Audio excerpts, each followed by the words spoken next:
एक जंगल में एक खरगोश और एक कछुआ रहते थे। खरगोश बहुत तेज दौड़ता था और उसे अपनी तेजी पर बहुत गुरूर था। खरगोश अक्सर कछुआ का मजाक उड़ाता था कि तुम कितने आहिस्ता चलते हो। एक दिन कछुआ तंग आ गया और उसने खरगोश से कहा, अगर तुम्हें इतना ही गुरूर है तो चलो दोनों में दौड़ लगती है। खरगोश बहुत तेजी से भागा और कुछ ही देर में बहुत आगे निकल गया। दूसरी तरफ कछुआ आहिस्ता आहिस्ता चलता रहा। वो न रुका और न ही थका। खरगोश ने सोचा कि कछुआ तो अभी बहुत पीछे है, मैं थोड़ा आराम कर लूं। वो एक दरख्त के नीचे सो गया। जब खरगोश की आंख खुली तो उसने देखा कि सूरज ढल रहा है। वो तेजी से भागा, लेकिन तब तक बहुत देर हो चुकी थी। कछुआ पहले ही मंजिल पर पहुंच चुका था और दौड़ जीत गया था।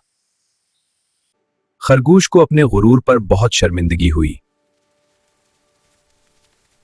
और उसने कछुआ से कहा, तुमने मुझे हरा दिया, मैं तुमसे माफी चाहता हूं। इस कहानी से हमें यह सबक मिलता है कि गुरूर का सर हमेशा नीचे होता है और मुस्तकिल मिजाजी जीत लाते हैं।